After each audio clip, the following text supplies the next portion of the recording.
অবশেষে গুঞ্জনটা সত্যি হলো। হাদির যে হত্যাকারী ফয়সাল, তাকে ডিওএইচএস এর একজন ব্রিগেডিয়ারের বাসাতে আত্মগোপনে রাখা হয়েছে। আমি আপনাদের সামনে এসেছি শহীদ শরীফ ওসমান হাদির হত্যাকারীর গ্রেপ্তার এবং বিচারের দাবি নিয়ে। ওসমান হাদির হত্যাকারীর গ্রেপ্তার এবং বিচার যদি এই সরকার না করতে পারে, তাহলে আমরা মনে করব আমরা এখনো ভারতীয় আধিপত্যবাদের কোরাল থাবা থেকে নিজেদেরকে মুক্ত করতে পারি নাই। হাদিকে যারা খুন করছে তাদেরকে এখনো আইন শৃঙ্খলা বাহিনী বের করতে পারে নাই। আমাদের গোয়েন্দা সংস্থা আইন শৃঙ্খলা বাহিনী যৌথভাবে কাজ করে খুনিদেরকে এখন পর্যন্ত আইডেন্টিফাই করতে পারে নাই, তাদেরকে ধরতেও পারে নাই। তো এটা তাদের অযোগ্যতা। জুলাই আন্দোলনের পর আধিপত্যবাদের বিরুদ্ধে কথা বলতে গিয়ে একজন শহীদ হয়েছে, সেই শহীদদের খুনিদেরকে বের করতে পারে না আমাদের আইন শৃঙ্খলা বাহিনী। আপনারা মনে করেন আমি সংসদে গিয়ে বোবা হয়ে থাকবো, তাহলে আমাকে ওখানে পাঠাবার কোনো দরকার নেই, বোবা পাঠাবার কোনো দরকার নেই, ওখানে বোবার কাজ না। আর যদি মনে করেন না, যদি হুজুরকে সেখানে পাঠাই, কমপক্ষে বোবা হবে না, রয়্যাল বেঙ্গল টাইগার মধ্যে হুঙ্কার মারবে, তাহলে দায়িত্ব শুধু আমার না, আমাদের দায়িত্ব সবার। প্রায় 1 মাস পার হয়ে গেল, 1 মাস প্রায় পার হয়ে গেল, হাদি হত্যার বিচার এখন পর্যন্ত আমরা দেখতে পেলাম না। দর্শক, তাহলে কি হাদি হত্যার বিচার হবে না, নাকি হাদি হত্যার এই বিষয়টি গোপন করা হচ্ছে? সামাজিক যোগাযোগ মাধ্যম এমন একটা বিষয়, মানে একটা জিনিস আমরা বাংলাদেশে যেটা লক্ষ্য করি, আমরা যেহেতু বিগত 6-7 বছর যাবত আমি এই অনলাইন জগতে কাজ করছি এবং ভাইরাল নিউজ নিয়ে, বর্তমান প্রেক্ষাপট নিয়ে যা ঘটে সেগুলো নিয়ে আলোচনা করে থাকি বা সেগুলো নিয়ে আলোচনা আপনাদের দেখিয়ে থাকি। তো এই গত 6-7 বছর আমি যেটা দেখেছি, বাংলাদেশ এমন একটা দেশ যেখানে একটা ইস্যু যদি ঘটে, পরবর্তীতে অন্য একটা ইস্যু ঘটলে সেই ইস্যুটা ঢেকে যায়। তো হাদি হত্যার 1 মাস প্রায় পার হয়ে গেল, এখন পর্যন্ত হাদি হত্যার খুনিদের কোনো ধরতে দেখলাম না। এটাই কিন্তু সাধারণ জনতার এখন কথা। ইনকিলাব মঞ্চের যে সমস্ত নেতাকর্মীরা আছে, তারা কিন্তু একের পর এক স্লোগান দিয়ে যাচ্ছে। তাদের একটাই দাবি, সে দাবি রাখতে হবে যে শরীফ ওসমান হাদিকে হত্যা করার আগে শরীফ ওসমান হাদি নিজেই বলেছিল যে আমি যদি কোনো সময় সন্ত্রাসীদের, দেশের শত্রুদের হাতে গুলি খেয়ে মারা যায়, তাহলে অন্তত কিছু করেন আর না করেন আমার খুনিদের বিচারটা করেন। এটা মনে হয় আল্লাহ তাআলা, উনি যে চলে যাবে ওসমান হাদি, এটা মনে হয় আল্লাহ তাআলা ওনাকে আগে জানিয়ে দিয়েছিল যে ওসমান হাদি তোমার হয়তো হায়াত শেষ, যার কারণে এগুলো কথা বলে গিয়েছিল। কিন্তু সেই ওসমান হাদির শেষ কথাটাও কি বর্তমান সরকার রক্ষা করতে পারবে? আমি বিগত অনেক ভিডিওতে একটা কথা বলেছি ওসমান হাদির বিষয়টি নিয়ে, যে ডক্টর ইউনূস সাহেব যদি ওসমান হাদির খুনিদের বিচার যদি করে তার ক্ষমতার চেয়ারটা ছাড়তে পারে, তাহলে আজীবন বাংলাদেশের মানুষ তাকে মনে রাখবে। সে তো অন্তর্বর্তী সরকার, সে তো ভোটের সরকার নয়, হয়তো আর 1-1.5 মাস পরেই সে ক্ষমতা ছেড়ে দিবে। যেহেতু নির্বাচিত সরকার আসবে, তারপরে কে হবে সরকার সেটা পরে দেখা যাবে। কিন্তু 1-1.5 মাসের ভিতরে যদি হাদি হত্যার খুনিকে ধরে আনতে পারে বা বিচার করতে পারে, তাহলে সেই লেভেলের একটা নায়ক বনে যাবে ডক্টর ইউনূস, আমি মনে করি। আপনারা কি মনে করেন সেটা আপনাদের ব্যক্তিগত ব্যাপার, কিন্তু এখন পর্যন্ত সেরকম কিছু দেখা যাচ্ছে না। এখন নির্বাচন নিয়ে প্রচারণা চালাচ্ছে সকল রাজনৈতিক নেতাকর্মীরা এবং এই বিষয়টি নিয়ে এখন দেশ উত্তাল হয়ে আছে। আসলে হাদি হত্যার খুনিদেরকে ভুলে গেলে হবে না, হাদিকে ভুলে গেলেও হবে না। সত্যের পথে লড়াই করে যারা জীবন দিবে আর তাদের যারা হত্যা করবে, এই বিচার যদি না হয়, আগামীতে হয়তো যারা সত্য কথা বলবে তাদেরও ওসমান হাদির মতো মৃত্যুবরণ করতে হবে। যদি বিচার না হয়, মনে করেন যে চোর চুরি করে কিন্তু বিচার হয় না, ধর্ষণকারী ধর্ষণ করে কোনো বিচার হয় না, খুনি খুন করে কোনো বিচার হয় না, এরকম যদি চলতে থাকে তাইলে চোর আরো চোর বাড়িয়ে দিবে বা চুরি করা বাড়িয়ে দিবে এবং চোর আরো দেশে বেড়ে যাবে, যে না চুরি করলে তো কোনো বিচার হয় না। অন্যদিকে ধর্ষণকারী আরো ধর্ষণ বেশি বেশি করে করবে এবং আরো অনেকেই ধর্ষণকারী হবে, যে না ধর্ষণ করলে তো বিচার হয় না, এবং খুনি আরো বেশি বেশি খুন করবে এবং সাধারণ জনতা আরো মাফিয়া হয়ে উঠবে। যারা ছোটখাটো টোকাই আছে তারা ওই সময় খুনি হয়ে উঠবে, যে না কোটি কোটি টাকার বিনিময়ে যদি একজনকে হত্যা করা হয় এবং পরবর্তীতে যদি সে বিচার না হয়, তো আমার তো বিচার হবে না, আমি কোটি টাকা নিয়ে সুখে থাকি, একজনের মেরে ফেলে দিতে সমস্যা কি? যদি বিচার না হয় ধীরে ধীরে এটা বেড়ে যাবে। আর যদি বিচার হয়, যেই শাস্তি হওয়া দরকার সেই শাস্তিটা যদি হয়, তাহলে সাবধান হবে। চোরের যে আইনটা রয়েছে, প্রচলন আইন, কোরআন হাদিসের আইন, যে যারা পেটের দায় নয়, পেটের দায় কিন্তু নয়, যারা চুরি করবে কিসের দায়? মানুষের ক্ষতির জন্য তাদের হাত কেটে দাও। যারা ধর্ষণ করবে তাদেরকে কোমর পর্যন্ত বা বুক পর্যন্ত মাটিতে গেলে পাথর নিক্ষেপ করে হত্যা করো। আর যারা দেশের টাকা লুটপাট করবে, দেশের সাথে বেইমানি করবে এবং কি মানুষকে হত্যা করবে, তাদেরকেও হত্যা করো। এটা হলো আইন ভাই, এটা কোরআনের আইন। আর এই কোরআনের আইন বাস্তবায়নের জন্যই এখন সাধারণ জনতা লড়ছে। নতুন একটা নিউজে সবাইকে স্বাগতম। ভিডিওর শুরুতেই অনেকগুলো ভিডিও ফুটেজের অংশ বিশেষ আপনারা দেখতে পেরেছেন এবং শুনেছেন বিশেষ বিশেষ কিছু বিশ্লেষকের বক্তব্য। আশা করি সম্পূর্ণ ভিডিওটি দেখলেই সেই বক্তব্যগুলোর মূল অর্থ খুঁজে পাবেন। তাই সবাইকে বলবো ধৈর্য সহকারে দেখতে থাকুন আজকের এই পুরো ভিডিও। চলুন কথা না বাড়াই একটা লাইক দিয়ে বিস্তারিত সবগুলো ভিডিওর মূল আলোচনাগুলো শুনে আসি। শহীদ শরীফ ওসমান হাদির হত্যাকারীর গ্রেপ্তার এবং বিচারের দাবি নিয়ে।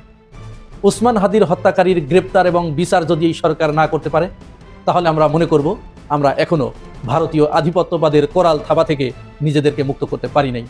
সুতরাং এই সরকার অনতিবিলম্বে ওসমান হাদির হত্যাকারীকে গ্রেপ্তার করে বিচারের মুখোমুখি যেদিন করবে, সেদিন আমরা মনে করব ভারতীয় আধিপত্যবাদের কোরাল থেকে আমরা স্বাধীন হয়েছি এবং আমরা সম্পূর্ণ স্বাধীন সার্বভৌম একটি দেশের নাগরিক হতে পেরেছি।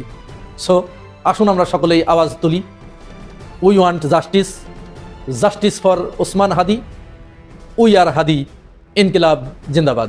হাদিকে যারা খুন করছে তাদেরকে এখনো আইন শৃঙ্খলা বাহিনী বের করতে পারে নাই। আমাদের গোয়েন্দা সংস্থা আইন শৃঙ্খলা বাহিনী যৌথভাবে কাজ করে খুনিদেরকে এখন পর্যন্ত আইডেন্টিফাই করতে পারে নাই, তাদেরকে ধরতেও পারে নাই। তো এটা তাদের অযোগ্যতা। জুলাই আন্দোলনের পর আধিপত্যবাদের বিরুদ্ধে কথা বলতে গিয়ে একজন শহীদ হয়েছে, সেই শহীদদের খুনিদেরকে বের করতে পারে আমাদের আইন শৃঙ্খলা বাহিনী। আমাদের গোয়েন্দা সংস্থা এবং আমাদের প্রতিরক্ষা বাহিনী, তাদের প্রতি আমাদের যথেষ্ট রেসপেক্ট আছে, কিন্তু তাদের সমস্যা হচ্ছে তারাও সেই রাজনৈতিক প্রোটোকলটাকে এখন প্রাধান্য দেয়। এটা কেন যেন হয়ে গেছে, দেশের সার্বভৌমত্ব রক্ষা বাদ দিয়ে তারা ওই রাজনৈতিক প্রোটোকলের প্রতি ব্যস্ত। ধরেন কারো প্রয়োজনে কারো মাথায় একেবারে তেল দিতে থাকে, আবার প্রয়োজনে ওই শক্তিশালী মানুষটা যখন দুর্বল হয় তাদের পাশা দিয়ে ডিমও দিতে থাকে। এই হচ্ছে আমাদের প্রতিরক্ষা বাহিনীর অবস্থা। তো যাই হোক, ধরেন বেগম খালেদা জিয়া মারা গেল, আজকে 2 সপ্তাহ হয়ে গেছে। ওই ইমোশনটা জনগণের মধ্যে আছে। জনাব তারেক রহমান সাহেব বাংলাদেশে 19 বছর রাজনীতি করতে পারে নাই এবং 17 বছর পরে স্বদেশ প্রত্যাবর্তন করছে, এটাও একটা ইমোশন জনগণের জন্য। এই 2 ইমোশনকে যদি অ্যালাইন করেন, তাহলে এই যে যোগসু নির্বাচনটা হইলো, এই নির্বাচনে তো ছাত্র দলের প্যানেল পাস করার কথা। এই প্রজন্ম যদি আপনার ইমোশনকে ভ্যালু দিত, তাহলে তারা তো চোখ বন্ধ করে বিএনপির প্যানেল পাস করাইতো। তারা কিন্তু এই কাজটা করে নাই।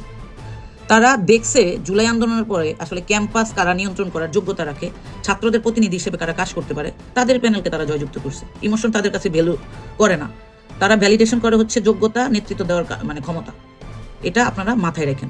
নতুন যে 4 কোটি ভোটার, নতুন প্রজন্ম, এদের ভোট আপনি ওই শহীদ রাষ্ট্রপতি জিয়াউর রহমান স্বাধীনতা যুদ্ধের ঘোষক ছিলেন, তার যে 19 দফা বাস্তবায়ন করছে, বাংলাদেশকে স্বনির্ভর করার চেষ্টা করছিল, এই যে অনেকগুলো ইমোশন এখানে কাজ করে, সেই ইমোশনকে জুলাই আন্দোলনের পরে ভ্যালু দিবে না এরা। একই সাথে বেগম খালেদা জিয়াকে তারা রেসপেক্ট করে আপসী নেত্রী হিসেবে, তাদের সেই ইমোশনটাও আছে, কিন্তু আগামী নির্বাচনে প্রার্থী যাচাই বাছাই তারা কিন্তু দলীয় সেই আদর্শকে প্রাধান্য দিবে না। আপনি কাকে ক্যান্ডিডেট করতেছেন এখানে এটা ম্যাটার করে। এটাই হচ্ছে জাকসুতে একটা সিম্পল উদাহরণ। এটারে যদি আপনারা হালকা কইরা দেখেন, এবং নারী ভোটার আপনারা পাত্তাই দেন নাই, কি একটা বালের মহিলা দল বানাইছেন 12 বছর ধরে, আব্বাস ভাইয়ের বউ এই দলটারে ধ্বংস করলো। বাংলাদেশের 49% ভোটারের 1% এরা পিক করতে পারে নাই। সেই নারী ভোটারগুলোও কিন্তু ছাত্র সংসদ নির্বাচনে পাশ করাইছে। বিএনপি যতবার ক্ষমতায় আসছে নারী ভোটারদের কারণে কিন্তু ক্ষমতায় যাইতে পারছে, কিন্তু সেই নারী ভোটারদের কাছ পর্যন্ত যাওয়ার যোগ্যতা আমাদের মহিলা দলের নাই। এটা বললে আমি জামাতি হয়ে যাব। ছাত্র দলও নতুন প্রজন্মকে পিক করতে পারে না, এটা প্রত্যেকটা ছাত্র সংসদ ইলেকশনে দেখছেন। আপনারা যারা বলেন ছাত্র সংসদ নির্বাচন জাতীয় নির্বাচনে ইম্প্যাক্ট করবে না, এদেরকে মানে আমার ইচ্ছা করে কতক্ষণ ঝাঁটা দিয়া বাইরাই। কারণ হচ্ছে এরা কীভাবে এই কথাগুলো বলে। বাংলাদেশের 75% মানুষ শিক্ষিত। এই যে নতুন প্রজন্ম ইউনিভার্সিটিতে যারা যায়, তাদের রুচি বা তাদের সচেতনতার উপর ডিপেন্ড করবে বাংলাদেশে কোন ধরনের সরকার আসবে। আপনি তাদেরকে ভ্যালুই দিচ্ছেন না, বা আপনারা বুড়া বুড়া নেতারা বলতেছেন এদের ছাত্র সংসদ নির্বাচনের ইম্প্যাক্ট জাতীয় নির্বাচনে পড়বে না। 100% পড়বে, এটা লেখা রাখেন আজকে। আরেকজন ওই যে কামেলে কি যেন আশেকে শেখ মুজিব, আমাদের মহাসচিব সাহেব, এত আমরা যখন জুলাই সনদের পক্ষে গণভোটের একটা আয়োজন করা হয়, আমরা সবাই অনেক যাচাই বাছাই করে হায়ের পক্ষে আমরা অ্যাওয়ারনেস তৈরি করতেছিলাম। ইনারা একেবারে পুরা বিএনপির লোকজন নায়ের পক্ষে চলে গেল, যারা বাংলাদেশে আসতে পারছে জুলাই আন্দোলনের কারণে, যারা জেলখানা থেকে আইসা ঘুমের থেকে আইসা একেবারে বড় বড় নেতা হয়ে গেছে, তারা জুলাইয়ের পক্ষে না ভোট দিল। এখন আবার মহাসচিব অফিসিয়াল পেজে বলতেছে হায়ের পক্ষে ভোট না দিয়ে উপায় নেই। কেন ভাই, আপনাদের আগে হুঁশা ছিল না, নাকি চোখে মুখে মানে কাঠের চশমা দিয়ে রাখছেন আপনারা? এই যে পাবলিককে আপনারা মিসলিড করেন, এটা তো আপনাদের নেতৃত্বর যে অযোগ্যতা, এটা তো বোঝা যায়। So leave the position.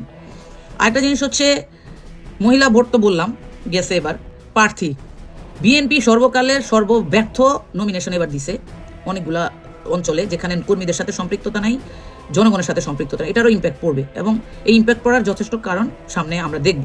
এভাবে চলতে থাকলে নির্বাচন সম্ভব নয়।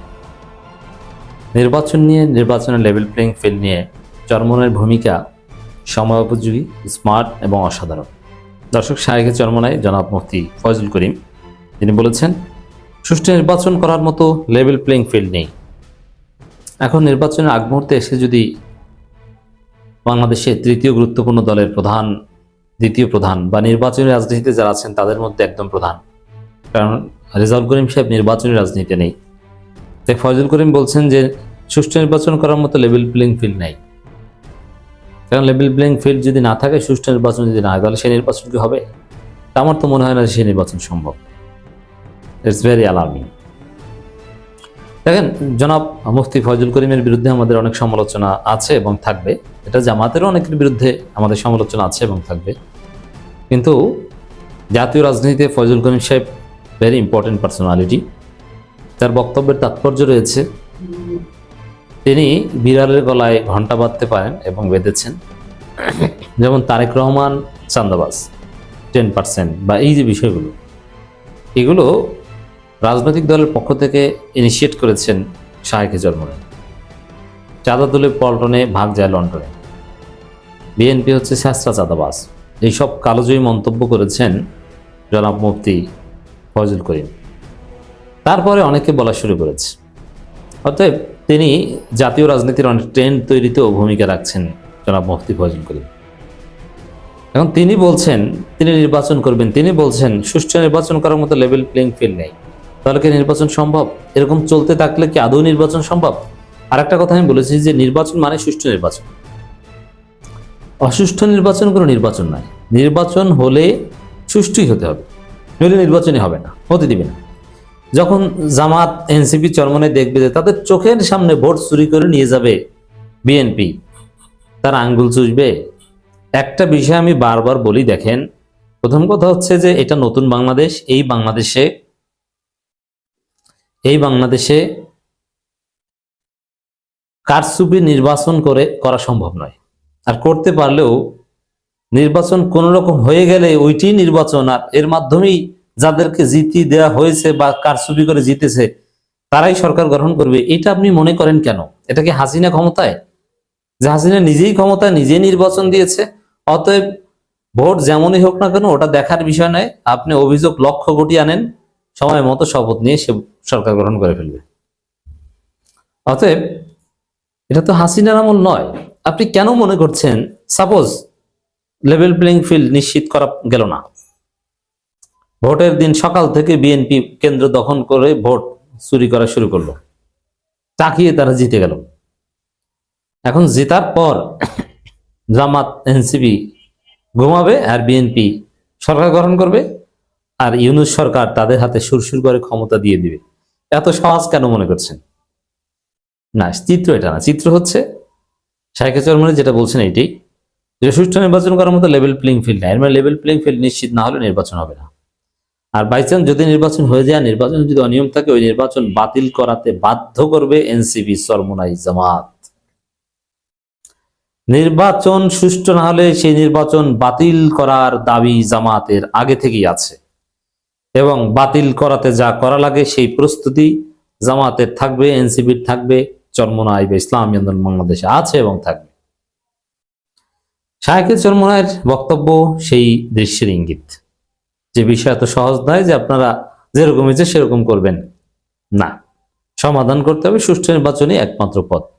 অসুষ্ঠু নির্বাচন করে, কারচুপি করে কেউ যদি বিষয়টা দেখেন, বিএনপির লোকজন যেটা ভাবছেন যে কোন রকম ভোট কেন্দ্র দখল করে সিল মারতে পারলেই হলো, না, এটা মনে করার কোনো কারণ নেই। এতে লাভ নেই। কেন লাভ নেই? সহজ হিসাব দেখেন। ক্ষমতায় কি এখন বিএনপি? যদি এখন বিএনপি ক্ষমতায় থাকতে, তাহলে তারা পারতো যে নির্বাচন যেমনই হোক হয়েছে, বাবারা তোমরা ঘরে ফিরে যাও, আবার শপথ পড়লাম, পুলিশ টুলিশ তো সব আমাদের। না, নির্বাচন হয়ে গেলেই যেভাবে হোক না কেন ঘটনা ঘটে গেছে ফাইনাল, এটা মনে করার কোনো কারণ নেই। এটা কেউ মানবে না। আপনাকে নির্বাচন সুষ্ঠুই করতে হবে, আর নির্বাচন সুষ্ঠু না হলে সেটা বাতিল করতে হবে। অতএব এখনো যে অনেক অনিশ্চয়তা, সরকারকে অনেক দূর পাড়ি দিতে হবে, এটা ফজল করিমের বক্তব্য থেকে স্পষ্ট। বর্তমানে দেশের সুষ্ঠু নির্বাচন অনুষ্ঠানের জন্য প্রয়োজনীয় লেভেল প্লেইং ফিল্ড নেই বলে অভিযোগ করেছেন ইসলামী আন্দোলন বাংলাদেশের আমির সৈয়দ মোহাম্মদ রেজাউল করিম। তাহলে এর অর্থ কি? এর অর্থ হচ্ছে লেভেল প্লেইং ফিল্ড নেই, এর মানে নির্বাচনের পরিবেশ নাই, নির্বাচন হচ্ছে না।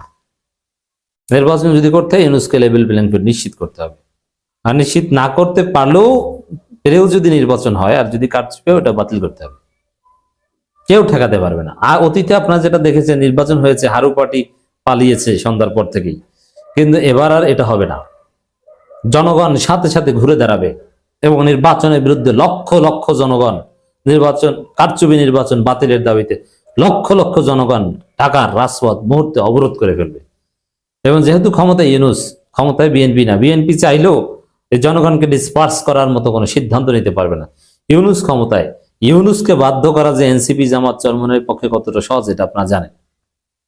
অতএব যেহেতু চাবিকাঠি ইউনুসের হাতে, কোনো কারচুপি নির্বাচন দিয়ে কারো কোনো খায়েশ পূরণ হবে না। চাবিকাঠি যদি বিএনপির হাতে থাকতো তাহলে কথা একটা ছিল। ফয়জুল করিমের বক্তব্যের তাৎপর্য এটাই আমরা মনে করি। তিনি বলেন নির্বাচনের জন্য লেভেল প্লেইং ফিল্ড জরুরি। লেভেল প্লেইং ফিল্ড একটি বহুমাত্রিক বিষয়। মাঠ পর্যায়ে কর্মকর্তাদের মনোভাব, ঝোঁক ও প্রবণতা নির্বাচনের লেভেল প্লেইং ফিল্ডে প্রভাব বিস্তার করে। মাঠ পর্যায়ে তো জামাত জোয়ার, কিন্তু সে জামাত জোয়ারে কি নির্বাচন কমিশন ও জামাত জোয়ারে ভেসে যাচ্ছে না? নির্বাচন কমিশনের আচার আচরণ বিএনপিকে জিতিয়ে দেওয়ার মতো।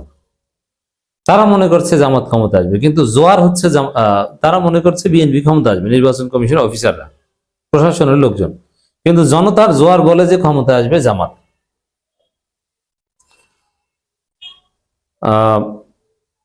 মাঠ পর্যায়ে সার্বিক পরিস্থিতি বিশ্লেষণে সুষ্ঠু নির্বাচন করার মতো কাঙ্ক্ষিত লেভেল প্লেইং ফিল্ড বিদ্যমান নেই। ইসলামী আন্দোলন বাংলাদেশ এই বিষয়ে উদ্বেগ প্রকাশ করছে। অতএব উদ্বেগ প্রকাশ করে যে সীমাবদ্ধ তা না, অলরেডি ইসলামী আন্দোলন বাংলাদেশ নির্বাচন কমিশনে গিয়ে ইসির কাছে সরাসরি বিষয়টা খোলাসা করে এসেছে যে এই সমস্যা, এটা সমাধান করতে হবে এবং ইসি করতে বাধ্য। আর কথা তো বলছেই।